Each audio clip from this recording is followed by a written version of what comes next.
Coming to you live from downtown Detroit, this is Benzinga's PreMarket Prep with your host, Joel Elconin. This is a volatile puppy here, isn't it? And Dennis Dick. I'm bidding a penny. I will buy the stock for a penny. With everything you need to start your trading day.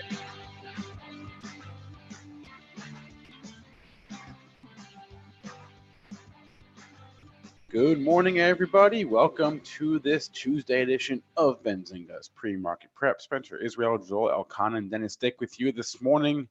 So remember yesterday we were talking about the chip wreck and Huawei, and forget all that because we're just going to do a little reversal. Forget what we talked about yesterday. Huawei gets their 90-day window. Chip stocks are back up, so we're doing a little bit of an about face from yesterday in the chip sector. We'll talk about that.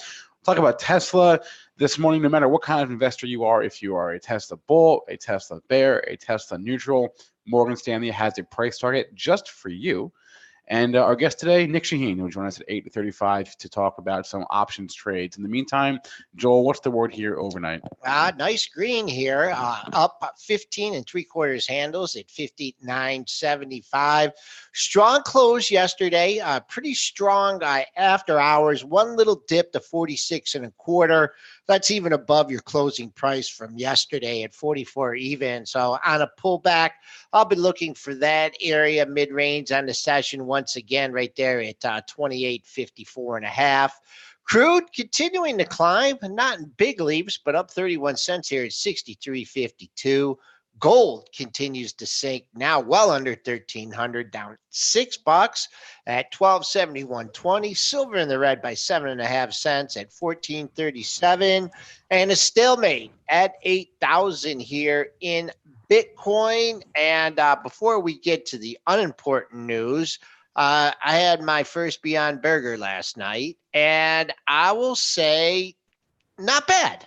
Not bad. I mean, it has a decent taste. It doesn't have that thick, juicy burger taste a little bit, but we made them last night. I had one and then another. So they're not bad. I mean, I don't see me running out and eating them, every single day, but just to complete our experience, I say Beyond Burger, not bad. Expensive, but not bad. My wife said it kind of perfectly, I thought, last night. We were talking about it again, and obviously Spencer wouldn't eat it. Natalie wouldn't eat it either, but Natalie doesn't eat anything. Spencer eats everything, so that was the test. But she just said, it tastes like a cheap hamburger. I was like, hey, I would say that. Like it's not a good hamburger, but it tastes like a hamburger. So that's pretty impressive that a veggie burger can taste like a hamburger. So it kind of tastes like a cheap hamburger. I think that's accurate.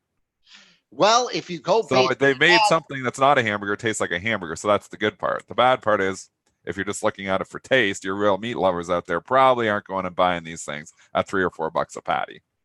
Well, if you bring back my dad's analogy for McDonald's from the early 70s, who would want to buy a stale hamburger for a dime and a weak cup of coffee?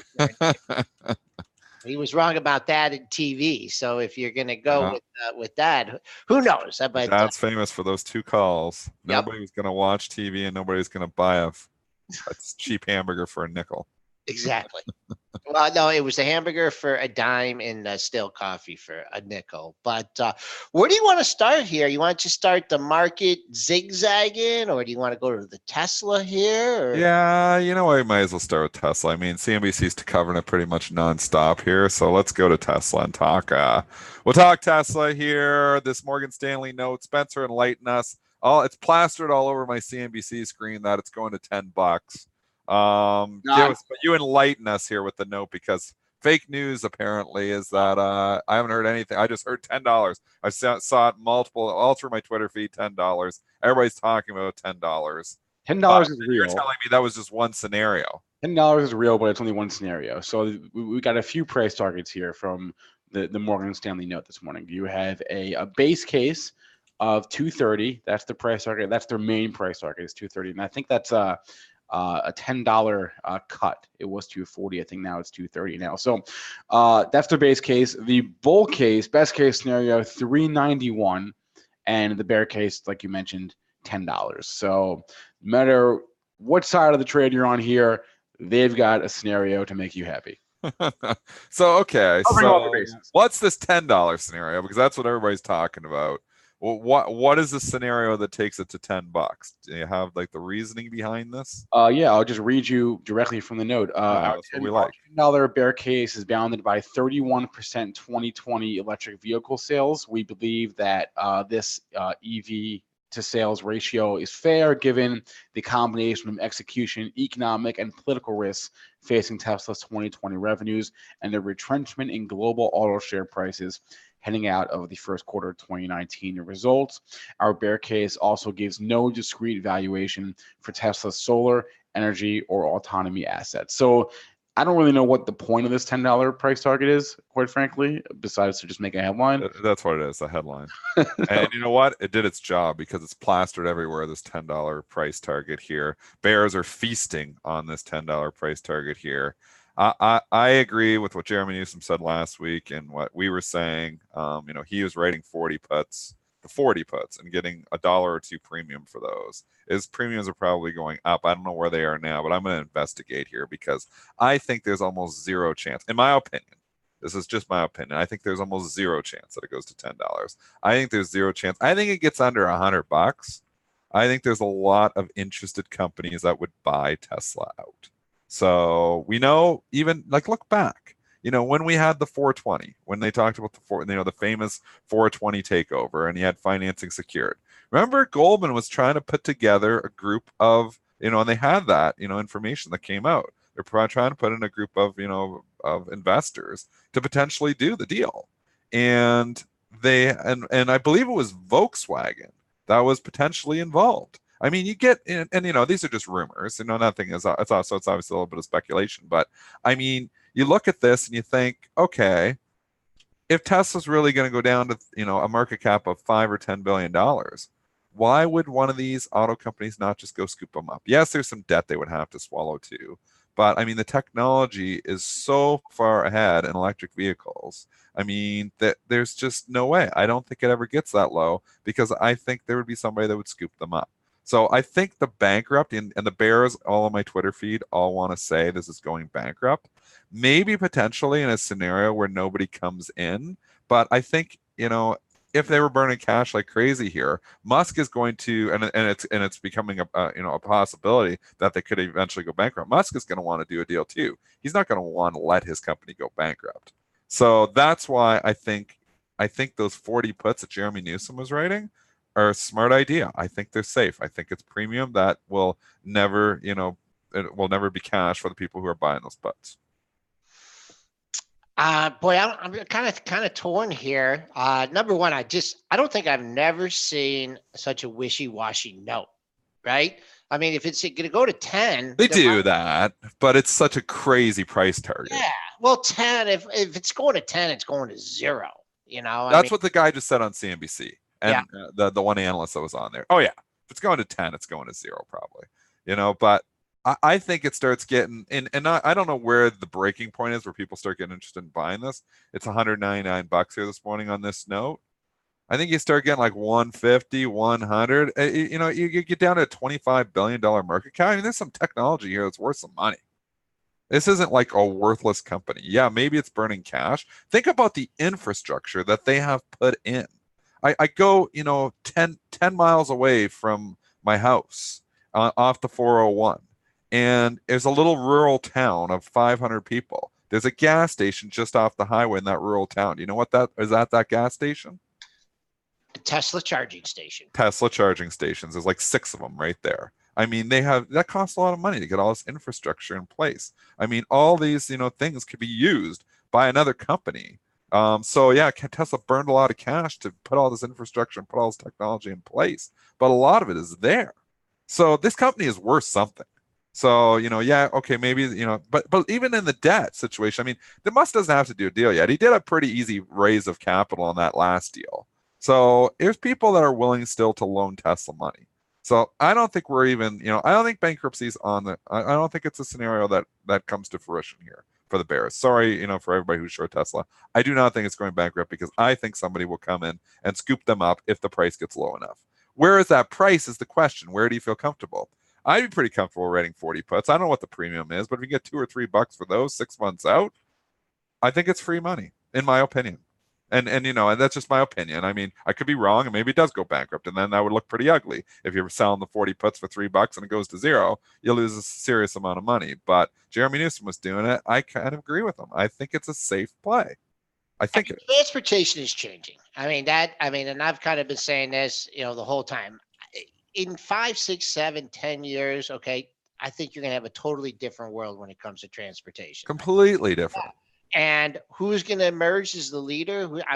I'm ready to give up my car. I could carry less. What I pay. Look at what you pay in insurance. When is it going to be safe enough? When's the infrastructure going to be there?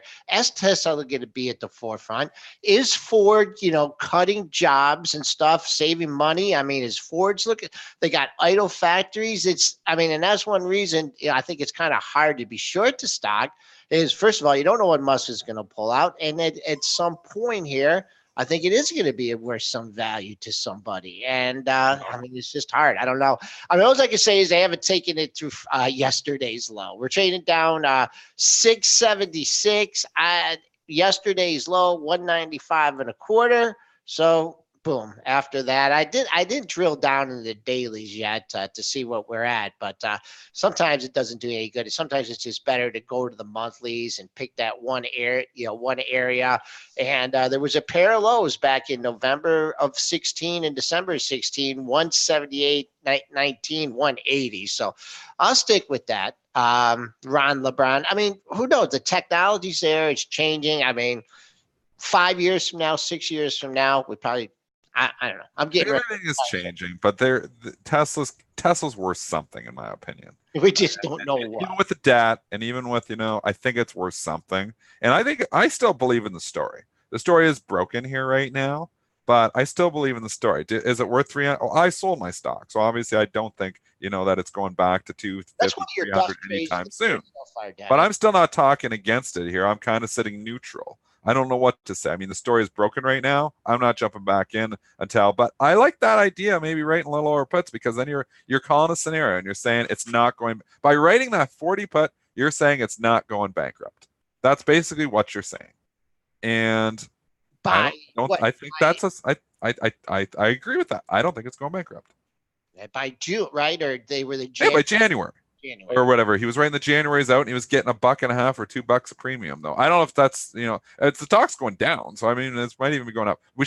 I'll do that today. I'll check the option pricing. I've never really looked, so I was just taking Jeremy's word for it. I think he said he got like $1.50 or something on the 40s, and they're probably fairly illiquid. So maybe he just had somebody lift them and he got lucky, because you're going way the hell out. Like, I don't know if there's a lot of, active market there when you're out that far. So maybe he just got lifted, somebody took his offer and he got lucky. But maybe there is fairly active market there. So I'm curious.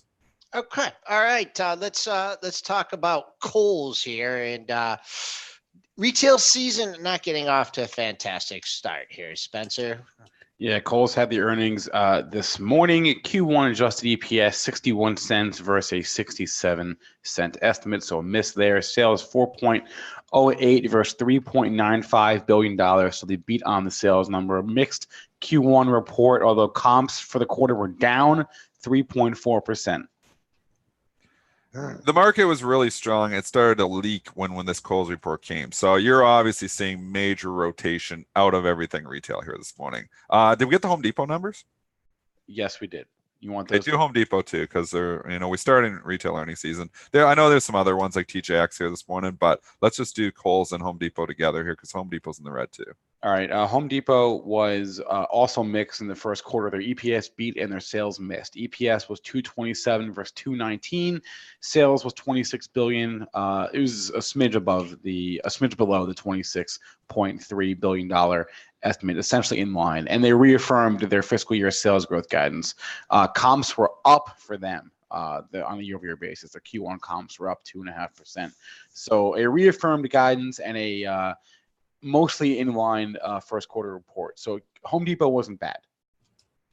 Home Depot kind of hanging out. This Kohl's is a disaster though. So if you obviously look at pure sympathy plays, we always say Macy's, but Macy's already reported, so you can't jump all over that one. And then Nordstrom's going to report tonight. So you know what? The funny thing is you're not seeing them get hit that hard. I mean, they hit Macy's right on the initial number, but I always say if it's already reported, we already kind of know what they did. So the sympathy doesn't work there as well. It's interesting though, they're not really hitting Nordstrom either. I mean, it's down 30 cents. So for Kohl's being down $6, Nordstrom only down 30 cents. I wouldn't have thought that. I would have thought they would have hit the Nordstrom harder. The one thing to say is that the bar is set pretty darn low for Nordstrom tonight, because it's been hit going into the report. I mean, we're down from $46 a month ago to 37. So you're basically down over 20% here in a matter of a month. Kohl's just basically crapped the bed, for lack of a better word, here on their report. So this bar for Nordstrom is going to be pretty low here tonight. Can they get over that low bar? I don't know that, but I think, if they say anything even remotely okay, the stock could actually rally on it. But anyways, what do you think? Kohl's, break us down here on the KSF. There's a disaster here, and we're finding some support. This is basically early morning trading here. We're currently trading at 57 even, and wow, we snuck down to 55.80. That was in the last bracket, but now we're $1.20 above that. Volume starting to come in. So if I was short, which I'm not, I'd try and get as close to 55.80, 56 as possible on the pullback here, because you are $1 off that low. Base the monthlies, you got no help on the monthly charts here. You're taking out your February 18 low, and your January 18 low is 52.53.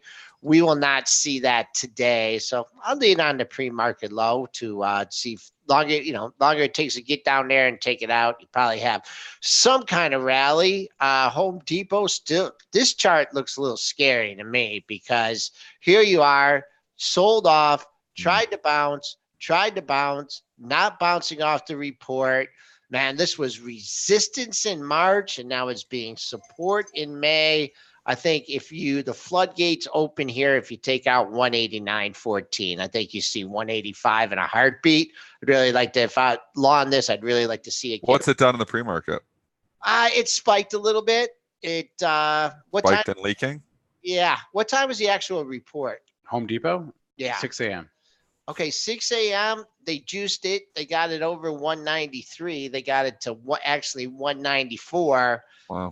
And then leaked, and then tried to make another spike up. Yeah, it's just I just looking at that 189.13 low, and it looks like it's leaning heavy. It looks leaning on it, and I think you see 185 in a heartbeat. Retailers are going to be under pressure here today. That's the bottom line. We can see that in the pre-market. Well, we just got TJX, Dennis. While Joel was talking, we got TJX. That's going to help. Maybe not. The TJX report came out just a few minutes ago at 8:15. The Q1 EPS 57 cents versus 55 cents. Sales of 9.27 billion versus 9.21 billion. So it beats for the first quarter, and their Q2 EPS guidance was in line. Actually, their fiscal year and EPS and Q2 guidance was in line. For TJX, comps for the first quarter were up 5%. So pretty much in line on the guidance and beat on the earnings. I mean, we've seen this for a long time, and TJX is leaking here, so just be careful whoever's buying. I mean, right now, buying stocks on rips is not working. We've been talking about that. If you just bought this TJX up in the 54 handle, it's now in the 52 handle here. 52.22 just traded. So it's trading, and it's getting 51. So we're free falling here on TJX now. You got to watch these headline numbers. You got to watch because they'll look, the algos will read that it's okay, they'll buy it, and then you get swishy-washy. But think about the market environment we're in.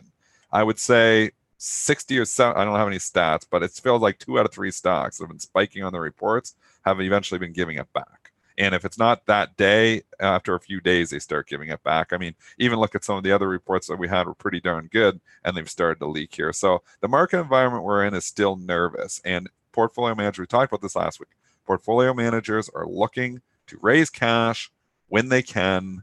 And if you see a sudden spike in a stock, they're using that opportunity to raise cash. You did get that spike over 54, but instead I'm going to look at the trading action from the last 3 days and just call it 53.40. That's the highest of the last 3 highs, 24, 38, 40.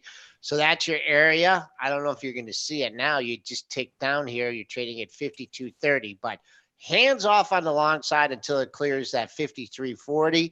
On the downside, you have had a trading range here. 52 is big.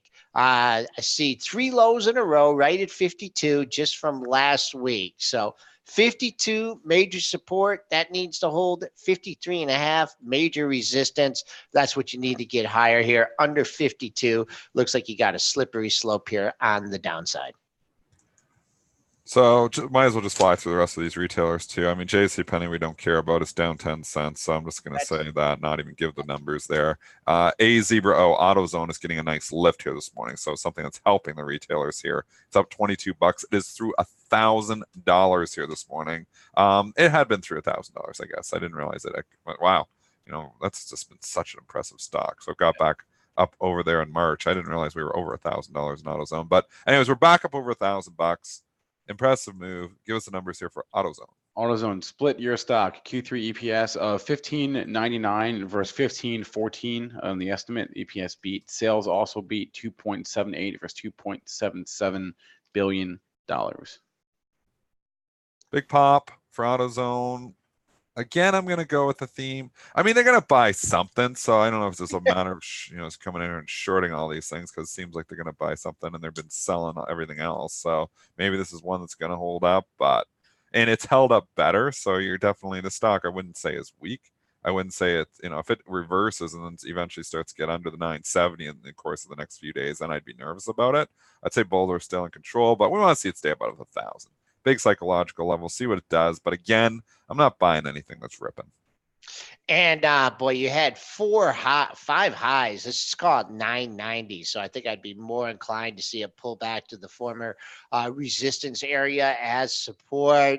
You did get a spike way over to 1020, but I shouldn't even mention that. That was 50 shares traded up there. But it has been in a quiet consolidation period the last 6-7 sessions. Now breaking out over 1,000. I'll just pick a daily low here, 1020. It's only $10 away. I think that'd be at my first target on the upside. May 8th high, 1019.47. What else you got? As far as earnings that have already reported, that's pretty much it. You mentioned after the bell, we're getting Nordstrom. We're also getting Urban Outfitters. Yeah. Toll Brothers, so unrelated to them. But Urban Outfitters, the other big retailer, reporting today after the close. But we covered TJX, Kohl's, AutoZone, JCPenney, and Home Depot. We got the big ones. Yeah, we got the big ones. Jump over. We just mentioned the merger here this morning. We've got CR acquiring CIR. Give us the details here. Yep, CR for CIR, Crane acquiring Circor here for $45 a share in cash. And last I had checked, CIR was trading above that. So interesting that they're going in there. This is a cash deal and they trade above it anyways. They trade a lot of stock up to 46 and it was even trading up to 46.5. It's coming back in now. I have no idea why they want to trade these things above it. They think it's going to get a better offer. I mean, this one was out of the blue. And it's $45. I don't think a better offer is coming. So if I was long this thing, I would ring the register all day long. But it's trading above the takeout price. CR hasn't even made a trade. It's a small deal for Crane. When you look at CIR, the market cap, I think right here was like a $600 million company or something before the takeover. So it's pretty small. Have you ever seen two stocks move with such merger with such similar symbols? CR, CIR? Yeah. That's true. But trading up nearly $15 here, $45.60. No trade yet on CR. You said it was only a $600 million deal, right? So small. Yeah, so it's not a huge deal. So who knows if they'll hit the acquire on this one, and small enough deal. I don't know if there's any sympathy plays on this one. Let's talk about the chip stocks here. Okay. Huawei yesterday, or I guess it was Sunday night, I'm not really sure, got put on the U.S. blacklist. Google said, you're off our Android network. And then yesterday, Wilbur Ross said, never mind, we're going to give you this 90-day grace window here. You're back off the blacklist. You can do business with people. You can get your stuff together for 90 days, and then we'll reassess. And Google said, okay, we'll let you back on our network now. So essentially, the headline from Sunday night / Monday morning got reversed yesterday, and the chippers are all doing exactly that. They're back up, this isn't a get everything back rally there, though. There's things are still broken. This chip, it's a chip wreck. This last month, and I own a few of these things still. I'm glad I sold my Applied Materials. I got out of that one, but I've still got a piece of Micron. I've still got a piece of Western Digital, and I've still got a piece of NVIDIA, and I still have a little piece of Intel. So, and these things have been awful. I mean, it started with Intel, and then NVIDIA reported an okay quarter, and they decided just to hit the hell out of it anyways. And then obviously the conference call, they said when the guidance, that's when they really started to reverse. AMD has held up incredibly well. Yeah, thinking about that. Unbelievably well. So either they are taking everybody's market share and running with it, that's what the market's saying, or there's something else going on here. But AMD will not break. 2060, you would think multiple times. It's come down, tried it. It keeps holding it. That's the line in the sand. If it ever does take out 26, it could be a good short. But, I mean, it is holding on strong. Micron, that short's completely broken. It's lost 10 points in the last week. I sold some of my Micron when it got back into the 40s. I wish I would have sold it all. I don't know. It's just a mess. Yeah, they're not getting everything back from yesterday, which is not a good sign. And I just think that they never do. I mean, you can have a bad headline and then it gets reversed, and they don't ever get it. I mean, when a stock falls, and this is something to consider, and obviously I'll give you an extreme example, but when a stock falls, it has to go up more on a percentage basis to get everything back. A stock falls by 50%, it has to go up 100% just to get its money back. It's just math. So stock's at 100, goes down to 50. Well, in order to go from 50 to 100, it has to go up 100%. So it's harder to go back up once you fall because you've got people that have bought it. And obviously, those are willing sellers as well. So, just the math behind it. Stocks fall easier than they go up because it's just math, percentages. Yeah. And all the people that bought are waiting to, get their money back. Get it pop. And all the people that did the short-term buy yesterday, they get the positive news. It's a, hey, boom, let's ring the register here. Who knows what the next tweet or what the next move will be. But now you got 90 days here, right, for Huawei to get their house in order. But once again, I mean, just very, very difficult here. They get hit hard yesterday. You think you get some reprieve today, but not nearly as much. James Hurd was asking for support in his SMH, and I see a low at the 103 area, and this was in March, and then after 103, drops down to 100. But man, oh man, big move in these things yesterday, and see if they can get some back today. Jump over just quick. Those Merck traders there. We did get Keytruda data. Merck was trading down on this last night. It has come back and went to scratch. And they do have a merger there too. They acquired a small private company, I believe, here last night or this morning, Merck. So multiple headlines coming from Merck. We know when we get the negative Keytruda data, that can impact the stock. It was trading down $1 last night on this. I think it's kind of getting hidden here a little bit because the market has rallied so much overnight here. But just caution to Merck buyers here this morning. I am long Merck in my long-term portfolio, but just saying short-term, here's Keytruda data, not good for the stock. And give us that data. The data was that it was a phase 3 trial that did not meet the primary endpoint. Yeah, when I see that, did not meet primary endpoint. That's what I look for when I'm trading these stocks, and you see did not, the algos I'm sure are all over it. Did not meet primary endpoint, they hit it. So very rarely do you see a stock go up when it does not meet the primary endpoint. And Merck is trading flat, but Keytruda is a big drug for them. So this is not good news for them. I mean, Merck's so diversified. There's lots of drugs. It's not like a one-trick pony. This thing's going to lose 10%, but they're going to knock 1% or 2% off of this. So I'm actually wouldn't be surprised this trade back down to the 77 handle here today. We're getting a pop in Boeing here. Up. What's the news? We got a headline out at 8:30. You're hearing U.S. officials. This is from Bloomberg. Hearing U.S. officials saying that birds are likely the reason for the crash in the Ethiopian jet. Birds. That's actually Bloomberg citing the journal. Like a bird flew in there and the plane blew up? Like a bird flew into the engine. That's Bloomberg citing the journal, citing anonymous U.S. officials. Shouldn't they be able to handle birds? No. Not if it flies into the engine. But or can they put a screen on it or something? You think nobody has thought of this? I don't know. It doesn't sound like a bird can blow up a plane. I would think, you're flying through the air, you could hit birds all the time. let's take this with a grain of salt here. This is, Okay. It's like I birds. said, Bloomberg citing the Journal, Bird is the citing word. U.S. officials, saying that a bird is the reason for the cause, or at least likely the reason for the cause of the crash in the Ethiopian. Holy. Now I got to worry about next time I fly in a plane that a bird's gonna be. Don't go near that flock of birds. You should have been worrying about that the entire time, every time you fly. That's why they fly so high. Why don't they put a screen on the engine? How can you not stop a bird? Don't you remember a few years ago? ago? Is there a way to stop that? Don't you remember a few years ago when the plane crashed on the Hudson? I've heard of this before. This is the first time I've heard of this, but yeah. When the plane crashed on the Hudson is because birds flew into both engines and they had dual engine failure, and so it happens. But anyway. Wow, the technology that we have and the things we can do, but we can't stop the birds from flying into the engines. That seems crazy to me. Anyways, okay, so birds. So that's a good headline for Boeing.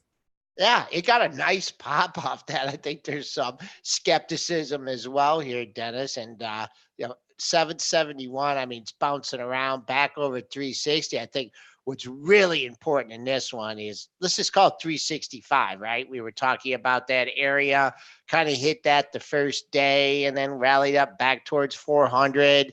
Pre-market high comes in right there at 365 even. So I think that's a line in the sand here. Get it back over 365, close over 365. That's what you just hit there, though. These really fading now. Now it's $7 off that high. So like it for resistance, if you're looking for it to come down into yesterday's range, yesterday's high was 355.94. Right near the previous day's close. So we'll see if we can fill the gap at 55.94. Buy Apple in the chat said he can't put screens on because it blocks the airflow into the engine intake.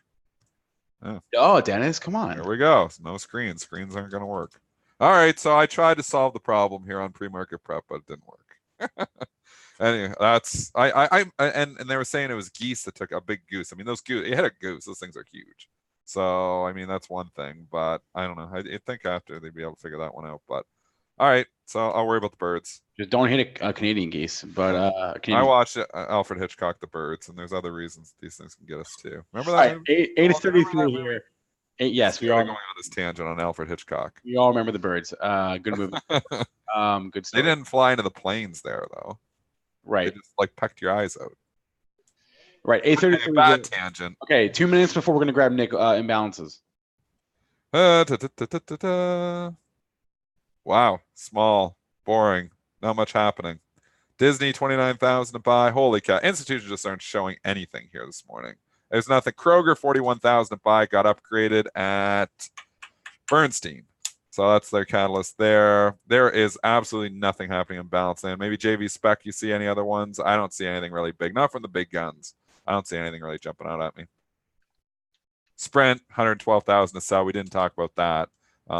We don't know if that merger is going through or not, but it got the big pop, obviously, yesterday. And then there's some rumors that it might not get approved, so we don't know what's happening. Whatever happened, did Sprint give any of that back yesterday? Sprint gave some of it back, so did T-Mobile. AT&T and Verizon almost gave it all back at one point in time. Oh, wow. It got silly off the bat. Verizon was up over 2 points, and AT&T was up over $1. And look where they settled. Those are gifts. Institutional money managers are in those are like bonds, and all of a sudden AT&T goes up $1.20 on a sympathy headline. They're all over it. They sold the hell out of it. Wow, that T got to 33.08 and gave it all back. Pretty much gave it all back. I mean, it was up a little bit at the end of the day, but gave back like 90% of the gain. Wow, and then Verizon, these thick stocks here. Verizon got to 60.54, and it still ended up almost a stick on the day. We're trading near the highs of the pre-market session here. Birds are not. 28.63 is your pre-market high, currently trading at 28.59.75. Keeping an eye, the high at 63. Friday's close was at 62, so let's keep an eye on that area. Spencer, are you dialing up Mr. Chahine here? I am dialing up Mr. Nick Chahine, author of Create Income with Option Spreads and sellspreads.com. Joins us every other Tuesday at around this time, so just talk some options plays. I guess we'll talk about Tesla while we're at it. But Nick, are you with us this morning? I am. How's it going? Pretty good. Trying to start another day here and see who will win, the bonds or the markets. Yesterday I made my call for it. I thought that the bonds wedge would break, and it's breaking this morning. So that's looking good for the industry here. We had a discussion. We're talking options a little bit right in your wheelhouse about selling puts on Tesla. Is there a level where you'd be comfortable selling puts on Tesla, or is this just story just too scary for you right now? If you read the Morgan Stanley note, I know that's what we're talking about. So something is wrong bankrupt. when one analyst tells you it can go to 10 and the other tells you it can go to 4,000. So I would ignore both. As far as comfortable, you can get premiums all the way. I mean, the other day I was having a discussion with a fan of the show and a good friend here, and she thought we were discussing $90, I think it was, or $30, and they still paid $2-3 out in time, obviously, at least. But really, there is no safe, quote, safe level. I mean, we don't know what he's going to say or do. We don't know what their cash position is going to be. It's a pretty risky put sale at this point. So here's the thing. If I do go out in time and sell it, say, at $130 per share for the middle of next year, it'll pay big bucks, like maybe $15, $18. I'm going to guess maybe even $20 per foot. Yeah. So your break even point is closer to $100. So instead of being a naked put, what I call is I would sell buy a sacrifice put in between. So to cover just in case it goes bankrupt. Yeah, I will give back a few bucks to buy the same level or maybe even lower put for, say, August. At least cover me through the earnings, because I don't want that risk naked without coverage. Oddly enough, on Friday, I was in the chat room and I suggested buying 30-cent put, $180 put for this week. The 30 cents turned into like $3 yesterday at the open. So it was a nice trade, a 10x on simple put buying for Tesla for Monday. I just, I didn't have a thesis for it. I just thought that the rhetoric is piling in, and it was worth 30 cents. As far as fundamentals are concerned, I don't think much has changed. I read one part of the note, and they said that demand was their problem, and they oversaturated the market outside of China in BEVs. I don't know what BEV is. I'm going to assume that it's some sort of an electric vehicle. But how could they have saturated the market when it's still only a sliver of all car sales? So it was a little confusing. I didn't read the whole thing. I just read one paragraph. I was like, yeah, maybe that's just too much information at this point. The story is a little simpler than that.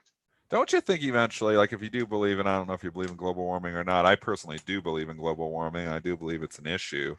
Don't you think eventually, like everything's got to go like to electric because of the pollution factor? And if that's the case, isn't Tesla the leader there?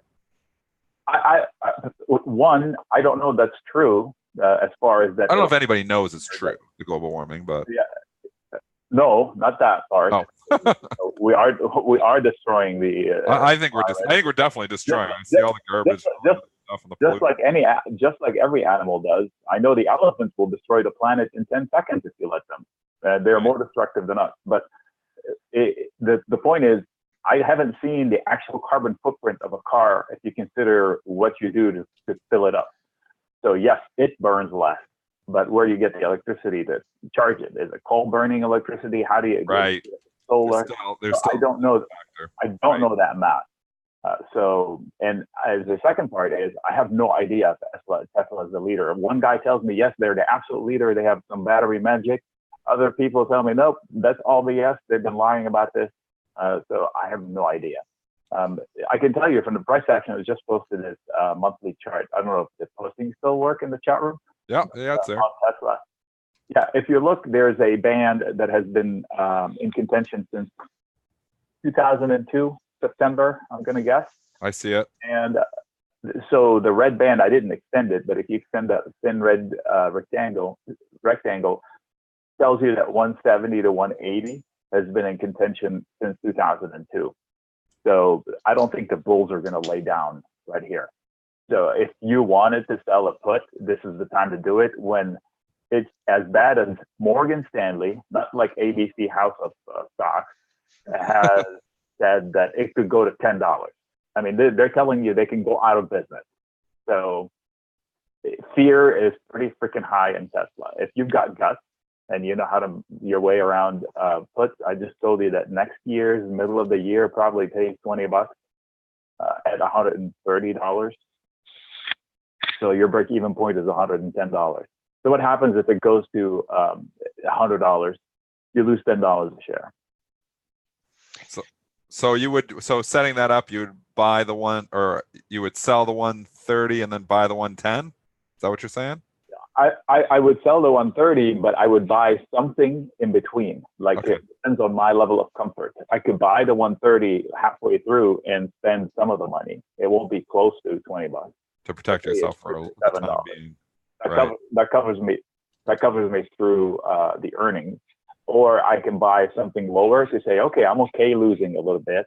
If you buy the 110, you haven't lost any money. So it goes to zero. Let's put it that way. But it's a temporary. You're selling a put calendar or diagonal. So as opposed to buying, usually people buy a calendar or a put calendar or a put diagonal. This would be selling a put diagonal. So basically, you say, I'm okay owning Tesla at $130 between now and next June if it goes below $130. But you know what? To cover that $10 call from Morgan Stanley, I'd like to buy some insurance in the meantime. I know that insurance is not covering me the whole time, but it's going to cover me for the next X months. So that's the idea of doing that. But it's still a risky trade. But boy, is rhetoric bad. Right? It's just it's so bad. littered in my Twitter feed. It's just littered with people like trashing it, and it is like full on. And even the bulls are thrown in the towel. Like you're seeing, some of the long-term bulls seem to be thrown in. It seems like everybody's throwing in the towel. I mean, I threw in the towel too. I tried it a couple times, playing it, and I was like, it breached that 40 area, and I was like, okay, I'm wrong. I got to get out. Yeah, I was short a few puts, and they were green. And I said last week, I said, you know what? I don't need that headache. It's the market. It's a headache. It is. Right. Because the market was also shaky. So I'm fighting the headline tide, overall markets with China. And then I'm fighting. I was like, you know what? No, I'm going to sleep better over the weekend and get out of it. I can reopen them now, but I'm not rushing to do it. But on Twitter, it's a good gauge of how much emotions are in the stock. Even when I mention Tesla, people take it the wrong way and they just run with it. They come back badgering, and I say, well, I didn't say that. And they go, oh, my bad. I thought you'd like to take it easy, cover up the ticker and trade the chart at this point. So it's an emotional stock. And right now the rhetoric is heavily bearish. And that's really when you consider the implied volatility for that stock on a down day like today is huge. And that's when the put premiums are huge for good reason. But if somebody knows their way around selling a put for the intent of owning the stock if it happens, and how to maneuver out of it, how to manage your risk in between, there's a lot of money to be made. So when I say it's $20, if I sell one put, so I commit to buying 100 shares of Tesla, that's $2,000. So so every put I sell commits me to 100 shares. So it's a lot of money. And it depends on the basket that somebody's playing with. One can make their year or break their year by just trading one ticker. Nick, how you doing? I want to talk something besides Tesla here, and let's move to some of these IPOs here. Beyond Meat, Uber, Lyft, Zoom, pretty good price action in these. I know I looked at some of these options in Beyond Meat, and the premiums are beyond crazy. Got Citron, they got Citron last week. Didn't knock it down here. How is there any of these? Let's just put it this way: are there any of these 4 IPOs that you're interested on the long side? I bought stock, which I haven't done. You in bought a stock? decade. Yes. In what? I bought Uber. Here's my very in-depth analysis on Uber. Get a pen. It's going to be really. I'm ready. It's in the pocket of every person on the planet. How can you mess that up? That is as simple as everybody on the planet that lives anywhere there are cars most likely has an Uber app on their phone. There's just a lot of potential. I know they spend a ton of money, but there's so many people pot invested in it, so to speak, to borrow poker terms, that I think it has a chance of being like a Facebook. It just has too much reach, and whatever they do, either they deliver peanuts or donuts or I don't care, they're going to make money somehow. They're scratching the surface with truck deliveries and food deliveries. Literally, I mean, I can't even think of the things they can do. So my thesis is, I bought it for my son. Basically, he's 17. It takes I said it for Apple, I said it for Facebook. It takes a special kind of idiot to mess that up. I'm with you on that one, Nick, and right there, they are in everyone's pocket, and it is hard to mess that up. But the other side of that coin is, is anybody really brand loyal to Uber? They're loyal to Uber because it's a cheaper alternative to taxis, right? But as soon as a better option comes around, people are gonna, and maybe it's already exists with Lyft, people are gonna just dump it. You know, it's great for the consumer. Okay, so but that's fine. But is there one company that's going to be able to do it globally like Uber did? I don't know. They spent billions, and billions, and they're spending billions to get there. There's not going to be anybody else that's going to be able to do that kind of money raising like they did. That's my bet. I think that, hey, Lyft is here, and they're not even wanting to compete with it outside the U.S. So Lyft is the second giant, and they're like a little piece of their toenail. You're not bullish on Lyft, though? You just went with the Uber? Because we've had... I went with the Uber because my thesis does not apply to Lyft. Lyft is local. My thesis is that Uber is the giant, and they will make it work one way or another. There's so much money invested in it, they're not going to let it fail. Sometimes the best analysis is just to keep it simple. Yeah, exactly. Keep it simple, stupid, and And Pinterest would be interesting too. I wasn't in favor of the company. Every time I went, I was like, I go down the rabbit hole, and I never get anything done. But now they seem to be making it a lot more visual. I just logged in the other day, since a long time, and then I saw things that I liked. You know, there were boxes and all the things I have interest in. So very easy to, it's very visual, and they could have legs. And it has the search, kind of like a combination Facebook and some sort of online search, social media, maybe not. So I think it's got good potential. So if somebody can withstand some frost between now until they figure out what the heck they're doing. The other day I saw the CEO, and he sounded confident in what they're doing. So sometimes the CEO, the air of the CEO, how they come across, gives you a little comfort owning a share. So if I were to buy another one, it would be Pinterest. But again, these are speculative. They're not sure things. They're speculative bets. I think that's the first time that, you bought a stock. The other time you bought a stock, it was put to you, I think. Oh, yeah. I haven't went out and bought stock in, I can't remember how long. And you know what? And if Uber goes down, you could just say, yeah, my son wanted me to buy this in his portfolio. And I told him, but no. I did also sell some put spreads for, short-term put spreads to see if I can lower my entry cost. So this is, and then I said, if the put spread goes sour, meaning if price goes through my put spread, I probably won't defend it. So I would kind of like average down to it. But so far it's been working out. So after this week, we'll see if I'm successful in lowering my entry cost. And if it is, I'll repeat it until it fails.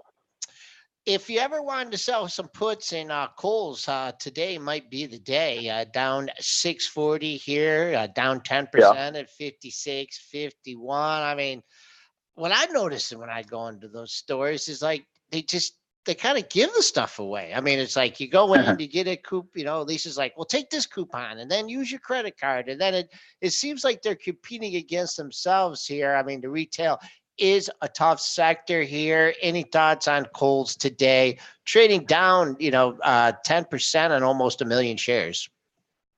Yeah, it's a big candle. I saw this morning, and I have it on my to-do to check it out. So I had just posted a monthly chart on Kohl's. So it tells you that this level here, and again, this is a monthly chart, so consider it a zone rather than a hard line in the sand. It's been in contention for a long, long time. Since the 2000, actually 1999, no, March of 2000-ish. So it is a level of contention. Usually both bulls and bears want to fight it out again. So if I own the shares, it's probably too late to sell it now. The only concern is that maybe that it rose so fast not too long ago that there might be some recans there. But if you think about it, if I'm looking at eyeball, the rally from August 2017, this is about halfway of it. And in fact, if you look at the chart on a weekly basis, it's probably clearer than the monthly. The monthly tells you how contentious the level is, but I'm going to post the weekly and we'll talk to it. So yes, this would be the day to do the puts, but you have to, I can't do all of it at one time. This is a pretty big candle, so I have to respect it. Back in December of 16, it spiked to exactly this level and failed miserably, right? And then before that, about a year before that, it failed miserably from this level, and here it is back at this level. And in between, in January of 2018, it spiked hard from that level and defended it, even as the whole market was having a hard time. But now it looks like a giant head and shoulders, and it just crossed the neckline below it. So not good. Waiting out, no, but waiting out a candle would be okay. Or instead of selling puts, maybe buying some calls out in time to maybe as a first effort of catching this falling knife. But it is a dangerous spot because of this giant technical head and shoulders. I don't know where it's going to close. This is a weekly candle. So the neckline is breached right now. What happens after that for the rest of the week, I'm not sure.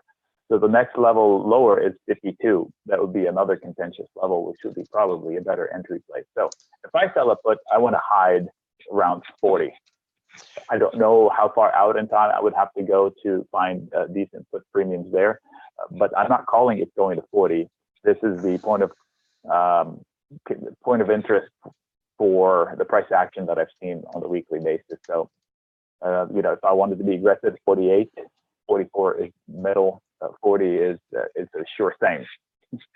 All right, one quick one before we let you go. I know it won't be easy to do it quickly here, but what a fall from grace here in Apple, down trading up $2 here at 185.13. Seems like just a few weeks ago we were trading at 215 after the earnings report here. I know you liked it in the earnings. I hope you rang the register on it. What are you looking for? I know you're not a huge Tim Cook fan, but boy, what a haircut in Apple. What are you looking at?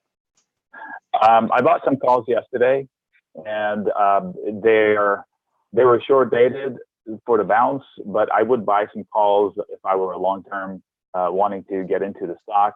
I don't know if I would jump in and buy a whole bunch of stock, but I would buy leaps in it, and maybe sell some covered calls against them, kind of like a calendar or maybe a diagonal call, debit call spread of sorts. I could sell some puts if I'm wanting to own the shares. I could sell some put spreads. I think it's overdone. The fears from China, they were selling it down on the fact that, okay, we hit Huawei, the US hit Huawei, and China hasn't said a thing. So they either are planning something massive and Apple is the giant target. I believe that's what the selling, unless I'm missing a headline. This was the concept of selling Apple down. I disagree with it.